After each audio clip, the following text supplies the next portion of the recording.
Students, आज हम लोग चर्चा करने जा रहे हैं इक्वालिटी ऑफ मैट्रिसेस पे। क्या है equality of matrices? It is comparison between two matrices then some certain conditions both are equal. यानी इसका मतलब ये है कि यदि हमारे पास दो matrix A equal to Aij M cross N and B equal to Bij P cross Q, then both are equal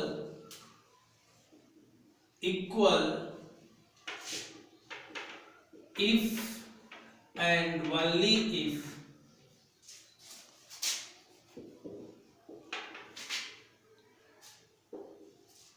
their order will be same.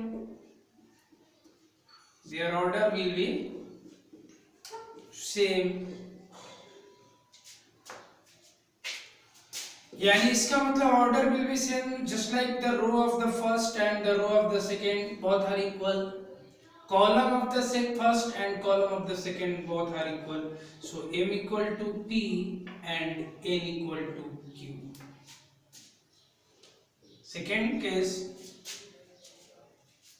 Aij equal to Bij. It means that equal place members are same. That is equality of matrices. आइए इस पे हम लोग कुछ question देखते हैं इस पे एग्जांपल के तौर पे। जस्ट लाइक एक example x plus y 3 x plus 2y minus z 1 equal to 5 x minus 2y 9 1, then find x, y and z।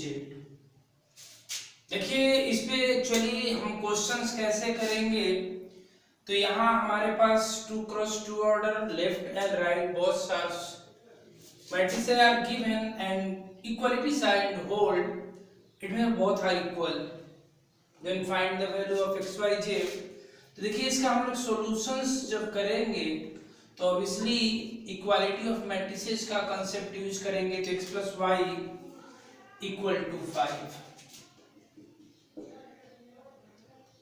x minus 2y equal to 3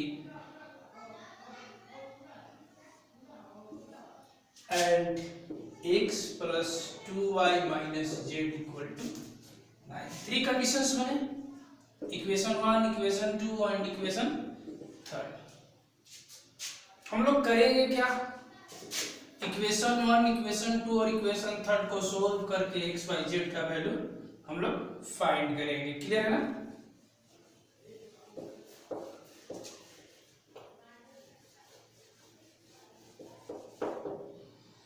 तो x plus y equal to 5 और x minus 2y equal to 3।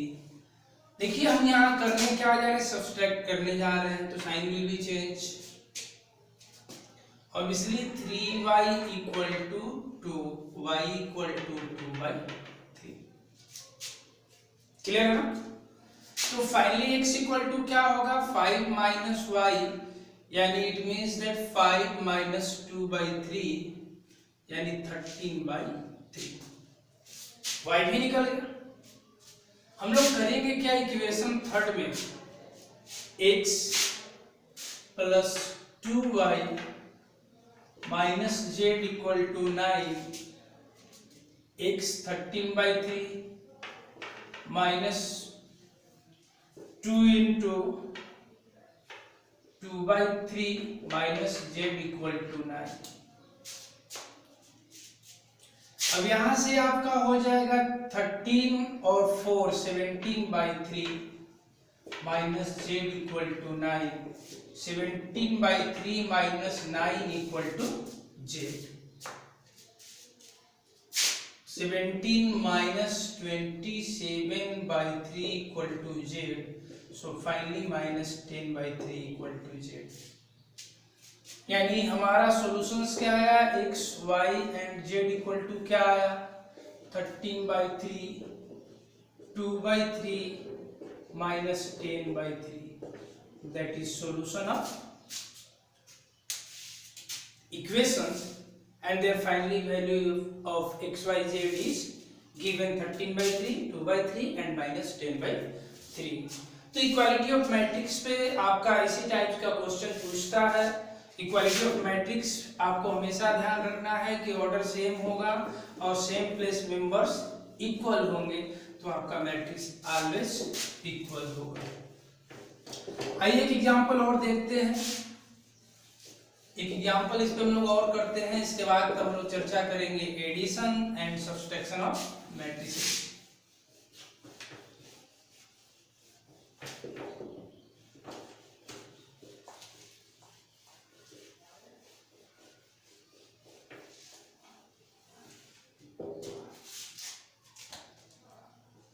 Example number second की हम लोग चर्चा करते हैं। तो यहाँ हम लोग x square x plus y z to the power 1/3 4 equal to 9 7 2 4. Then find the value of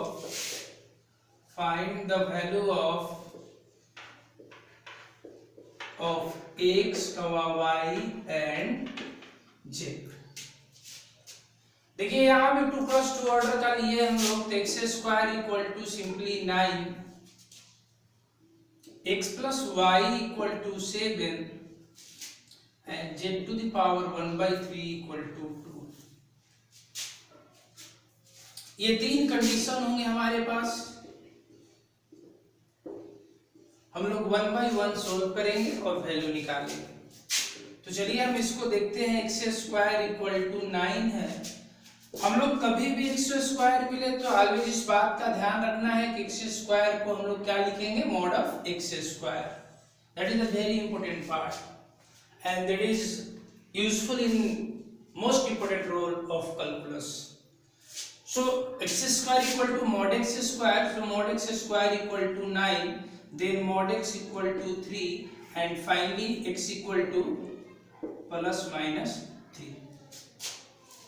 x का वैल्यू निकल गया। अब अगेन टाइम हम लोग क्या करेंगे, x plus y equal to 7, so y equal to 7 minus 6, y equal to 7 minus plus minus 3। तो one time क्या होगा, वन टाइम आपका प्लस होगा तो 4 आएगा और माइनस आएगा तो 10, यानी 4, 10। बात समझ रहे हैं ना आप लोग? यानी इसका मतलब माइनस इंटू प्लस माइनस हो जाएगा, तो 7 माइनस 3 4 हो जाएगा और माइनस इंटू माइनस प्लस हो जाएगा, यानी 7 प्लस 3 10 हो जाएगा। क्लियर है ना? नेक्स्ट अगेन हम लोग चर्चा करते हैं। हम लोग क्या करेंगे, जेड क्यू इक्वल टू आपका z to the power 1/3 equal to 2। तो हम लोग क्या करेंगे, क्यूब कर देते हैं दोनों साइड, तो फाइनली 2 टू द पावर 3 ये कैंसिल हो गया और z इक्वल टू 8। तो हमारा ये आपका रिजल्ट आ गया x प्लस एक्स वाई और z का। तो इस तरह से इक्वालिटी ऑफ मैट्रिक्स पे इसी टाइप से क्वेश्चन पूछे जाते हैं और इसको हम लोग क्या करते हैं, हम लोग सोल्व करते हैं और सोल्व करके वैल्यू निकालते हैं। क्लियर है? चलिए हम लोग चर्चा करते हैं addition and subtraction of matrices का।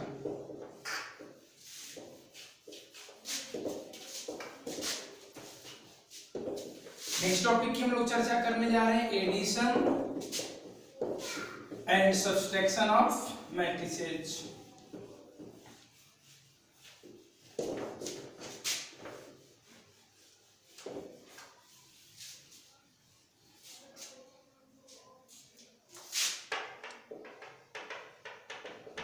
Addition and subtraction of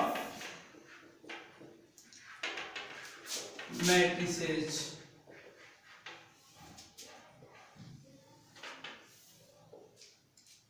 clear है ना? Addition and subtraction of matrices. देखिए यहां भी हम लोग इस बात को समझना होगा कि दो मैट्रिसेज का एडिशन एंड सब्सट्रैक्शन तभी पॉसिबल है जब दोनों का क्या हो, ऑर्डर सेम हो, और finally their operations, after operations their order will be also same. यानी इसका मतलब है कि if A equal to Aij m cross n and B equal to Bij m cross n, and their order will be same, then addition will be defined. So A plus minus B equal to Aij m cross n, Bij m cross n। Finally result हमारा जो आएगा Aij plus minus Bij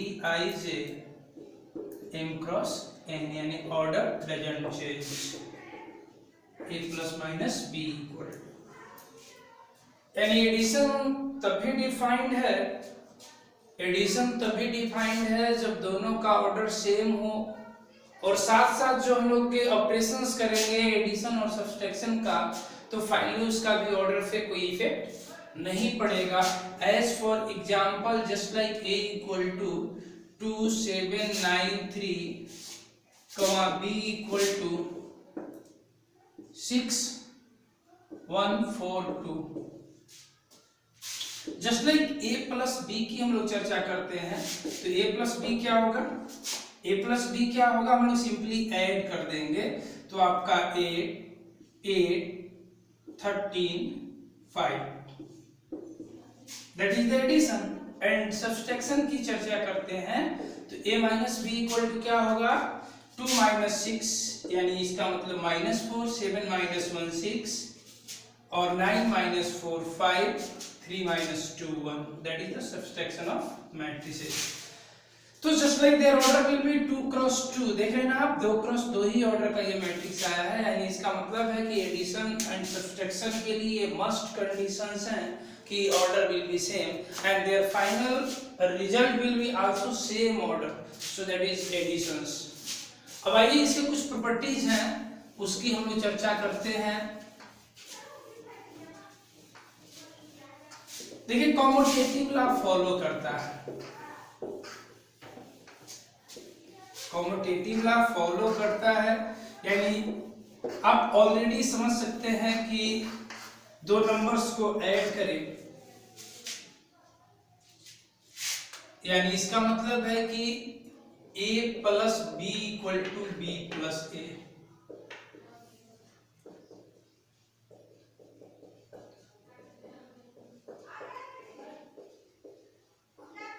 clear है ना? यानी A plus B equal to B plus A, commutative law, जिसको क्या हम लोग बोलते हैं, कॉम्यूटेटिव लॉ। क्लियर? इसका मतलब आप समझ सकते हैं, कॉम्यूटेटिव लॉ का मतलब order will be change, just like A plus B then B plus A, both are same. Second आपका A plus B then after C और A plus B plus C, that is associative law, associative law. तो आप समझ सकते हैं addition में पहले दो को ऐड करके फिर थर्ड को ऐड करें, या अगला दोनों को ऐड करके फर्स्ट को ऐड करें, ये दोनों आपका क्लियर है। और तीसरा आपका additive identity, additive identity, additive identity word will be the most important word in functions, in relations, in complex number। तो आइडेंटिटी वर्ड बहुत ही इंपॉर्टेंट वर्ड है। आइडेंटिटी वर्ड यूज होने का मतलब ही है कि doesn't effect of the terms in any operation, then that is the identity of that operation. It means that suppose that a plus b equal to a, so b is the identity element of matrix. Identity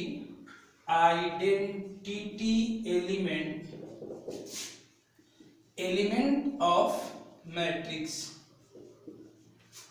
यानी इसका मतलब है कि एक matrix है जिसको ए में add कर रहे हैं, फिर भी उस पे हम लोग क्या, उस पे कोई इफेक्ट नहीं पड़ रहा उस मैट्रिक्स पे, so that is the additive identity of element of matrix. तो आप समझ सकते हैं a plus b equal to a, it means that b equal to a minus a, so finally zero matrix.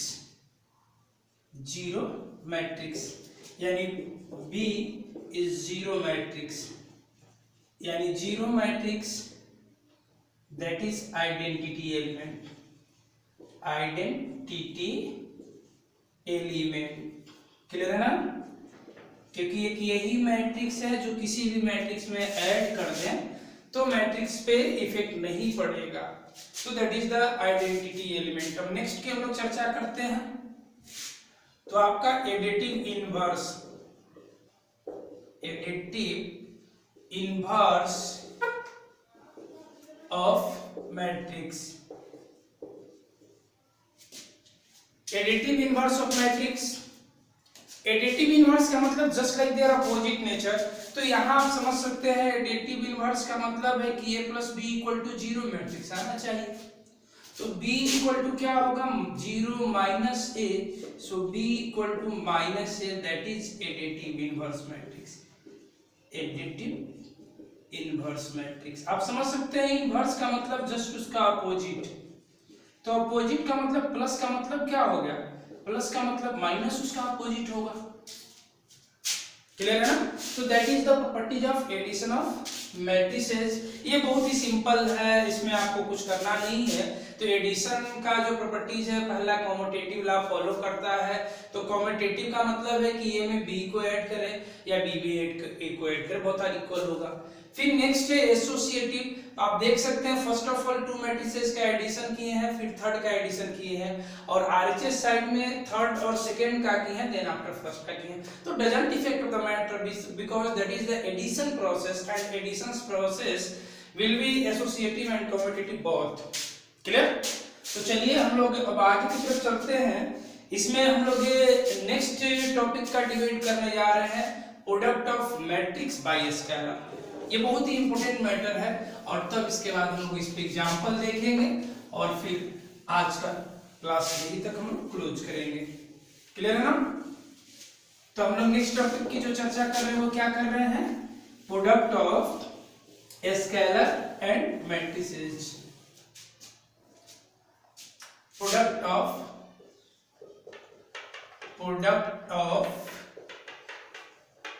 Scalar and matrices.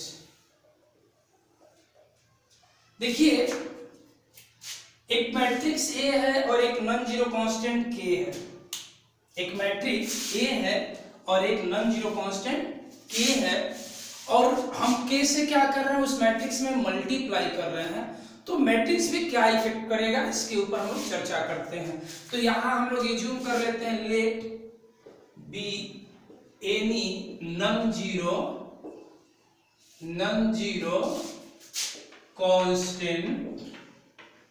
Constant k and any matrix ए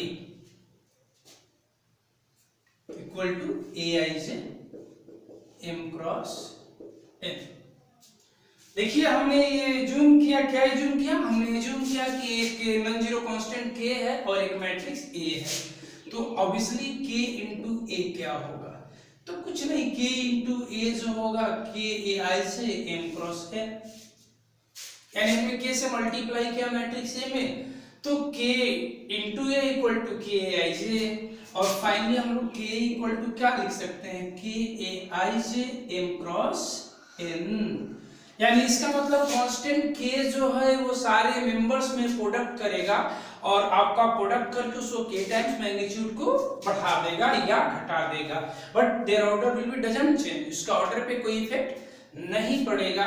जैसे as for example एक हम लोग चर्चा करें a इक्वल टू आपका 1794 and constant k equal to आपका 2, then k equal to 1, तो क्या करेंगे ka यानी इसका मतलब 2 है, यानी इसका मतलब 2 इंटू 1794, तो क्या होगा यहाँ पे 2 से सारे मेंबर मल्टीप्लाई होंगे, इसका मतलब फाइनली 2 14 18 और 8 दैट इज द आपका k इंटू 8। यानी इसका मतलब है कि यदि किसी कांस्टेंट से हम लोग किसी मैट्रिक्स में मल्टीप्लाई करते हैं तो हमें फाइनल क्या मिलता है, तो फाइनल हमें ये रिजल्ट मिलता है कि उसका मैग्नीट्यूड जो होता है ये k टाइम्स हो जाता है। क्लियर है ना, मैग्नीट्यूड कितना होता है k टाइम्स हो जाता है, और आपका order will be same, order doesn't affected. Clear है, चलिए अब इसके भी कुछ प्रॉपर्टीज हैं।